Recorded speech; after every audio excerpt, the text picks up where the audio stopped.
Y mientras el 22 de octubre se realizaban las elecciones primarias de la oposición en Venezuela y por supuesto en varias partes del mundo, en Argentina se desarrollaban las elecciones presidenciales. Recordemos que también en esta primera vuelta el peronista Sergio Massa se impuso como el candidato más votado. En la segunda posición se ubicó Javier Milei. Pero para conocer un poco cómo se preparan para la segunda vuelta y cuáles son los desafíos que afrontará cada uno en esta recta final, ya está con nosotros Alejandro Linares para que nos brinde su análisis. Alejandro, buenos días, un gusto en saludarte, bienvenido. Hola Marjorie, ¿cómo estás? Es un placer volver a estar con ustedes.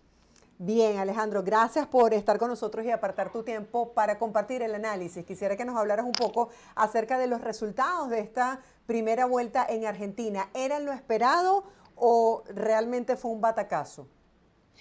Definitivamente no eran lo esperado. Todos los sondeos de opinión, o casi todos los sondeos de opinión, indicaban que el ganador de esta primera vuelta sería el economista liberal Javier Milei.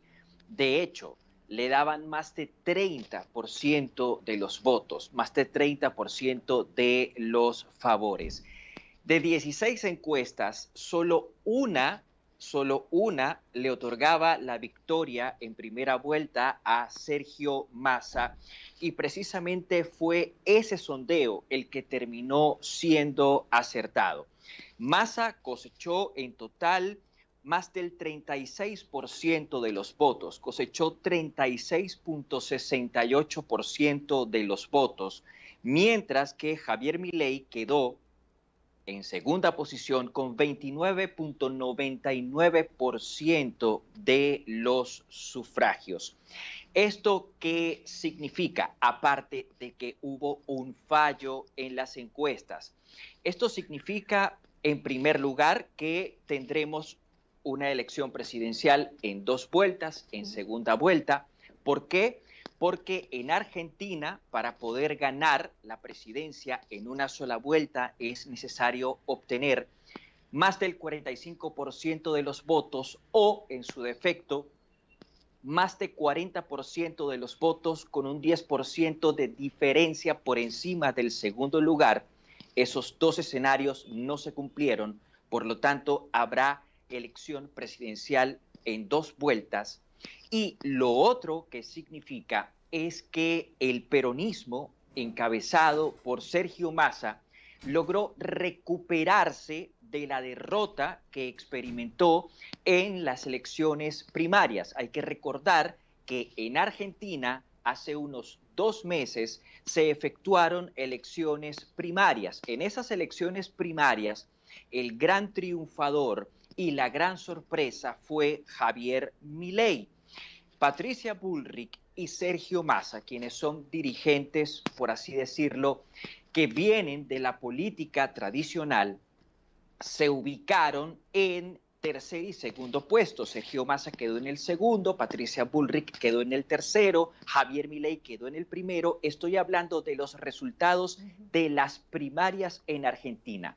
2 meses después, el peronismo y Sergio Massa lograron remontar esa, entre comillas, derrota sufrida en primera vuelta, y lograron capitalizar 9 millones de votos. Con eso, no solo lograron convertirse en la opción política más votada en primera ronda, sino que también lograron arrastrar hasta el segundo puesto, hasta la segunda casilla, a Javier Milei, quien, a la luz de las encuestas, era el gran favorito para la noche del domingo. Alejandro, ¿cuál crees tú que fueron los factores que pudieron haber tenido una influencia para este resultado que termine favoreciendo a Sergio Massa, aún y contra todo pronóstico de las encuestas? Se lo atribuyo a dos razones.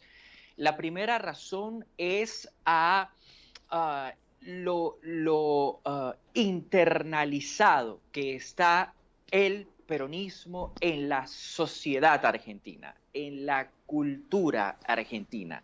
El peronismo es prácticamente una parte del ADN de los argentinos. Por lo tanto, sigue siendo, y quedó demostrado luego del domingo, sigue siendo una fuerza política, un movimiento político supremamente importante y con mucho músculo en Argentina. Y la segunda razón por la cual, a mi modo de ver, se obtuvieron los resultados del domingo, tiene que ver con las propuestas hechas por Javier Milei. Javier Milei es un líder liberal, es un líder al que muchos califican como ultraconservador y sus propuestas son bastante extremas. ¿Extremas en qué sentido? Javier Milei propone, por ejemplo, la supresión del Banco Central, la eliminación completa del Banco Central. Javier Milei propone sustituir definitivamente el peso y reemplazarlo por el dólar. Javier Milei propone crear un Estado más austero a través de la eliminación de ministerios, muchos de los cuales se encargan de atender problemas sociales, se encargan de la asistencia social. Javier Milei está, por ejemplo, a favor del porte de armas por parte de los ciudadanos. Entonces es probable que muchas de estas propuestas poco tradicionales y extremas para algunos haya alejado a algunos votantes de la opción de Javier Milei. Alejandro, en varias entrevistas hemos hablado el tema de las dificultades económicas que atraviesan los argentinos. Quisiera que nos hablaras un poco acerca de esos temas que han sido abordados en campaña, que son un punto de honor para los ciudadanos que residen en este país. Y por supuesto, quisiera también que presentaras la opción de los venezolanos. ¿Cuál sería esa propuesta que pudiese acoger un poco más a los venezolanos en este país? La economía, el tema de la economía, los problemas económicos son quizá los más importantes y los que predominan la agenda de cara a las presidenciales que ya se realizaron en primera vuelta el pasado domingo y que ahora habrá segunda vuelta o se realizarán en segunda vuelta el 19 de noviembre. ¿Por qué la economía es un tema importante? Es un tema que domina la agenda. Porque en Argentina estamos viendo dos fenómenos. En primer lugar, estamos viendo una devaluación importante del peso argentino. El peso argentino está perdiendo valor frente al dólar estadounidense. Y lo otro que estamos evidenciando en Argentina es un incremento constante de la inflación. En septiembre de este año, es decir, hace un mes atrás, la inflación, el índice de precios al consumo, en otras palabras, inflación, se ubicó por encima del 12%. Es decir, fue una inflación de 2 dígitos que superó el 12%. Esa inflación sumada a la inflación del resto de los meses de 2023 arrojó una inflación acumulada superior al 138%. Esa cifra, 138% de inflación o más, es una cifra récord.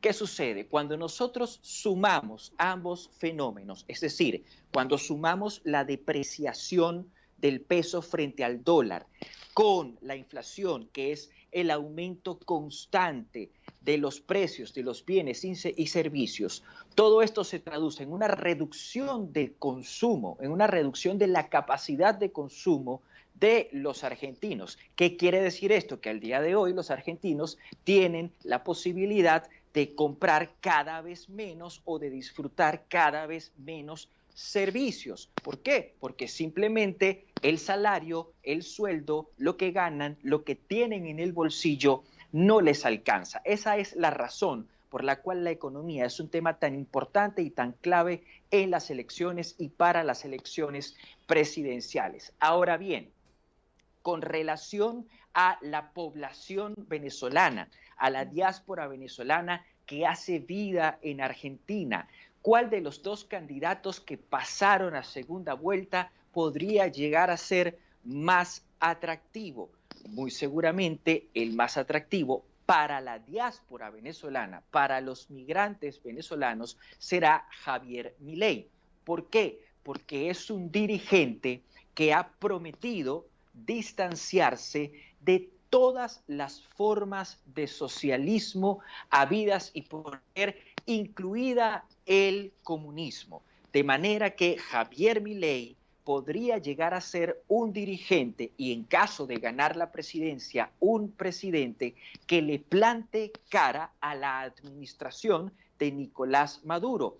Esto no ocurriría si obtiene la victoria Sergio Massa, pues Sergio Massa viene del peronismo, viene de la izquierda, es un hombre con profundas relaciones, con muy cercanas relaciones, no solo con el presidente argentino Alberto Fernández, sino también con la vicepresidente y expresidente de Argentina, Cristina Fernández de Kirchner. Cristina Fernández, quien es una aliada de peso importante, de renombre de la administración de Nicolás Maduro.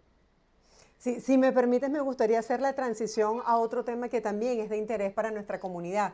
Mientras se desarrollaban las primarias, pues Nicolás Maduro se encontraba en México, llegó a Chiapas para sumarse a esta cumbre de alto nivel sobre migración en Chiapas, en México. ¿Por qué era importante la presencia de Venezuela en este encuentro, Alejandro?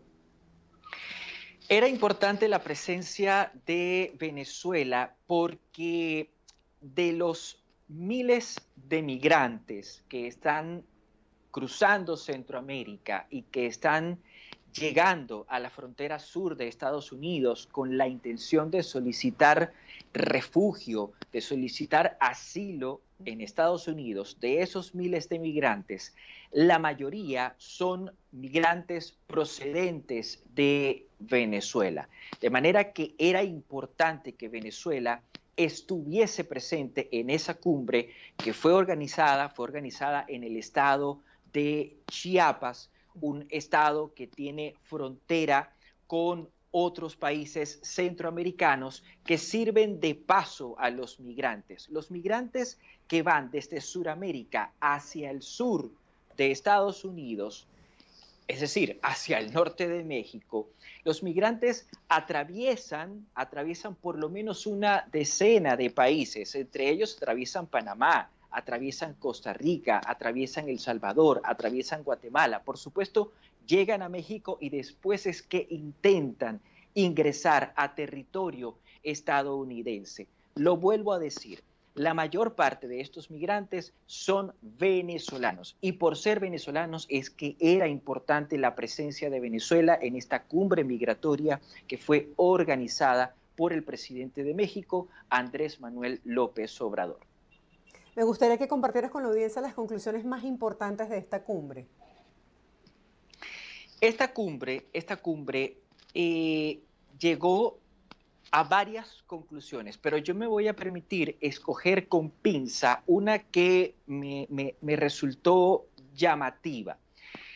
En esta cumbre se condenaron las sanciones o medidas coercitivas unilaterales de Estados Unidos a la administración de Nicolás Maduro y se señaló que esas sanciones o que esas medidas coercitivas unilaterales son las responsables del flujo migratorio de venezolanos hacia Centroamérica y hacia los Estados Unidos.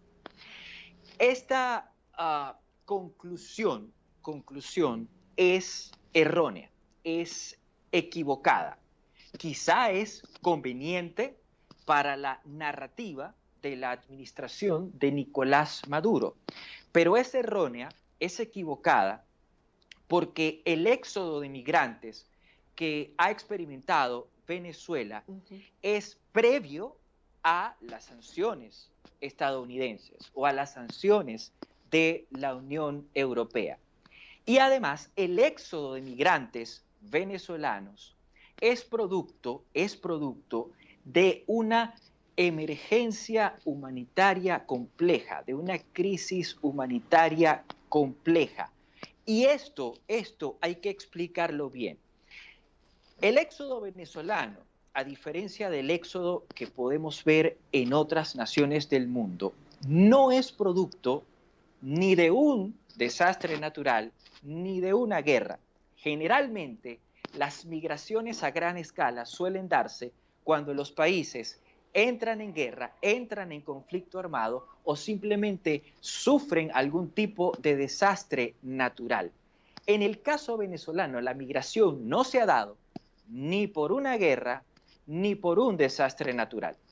La migración se ha dado por una crisis de orden político, económico, social y cultural, es decir, una crisis multifactorial que es inducida, es decir, es provocada desde el mismo poder político, por el propio poder político.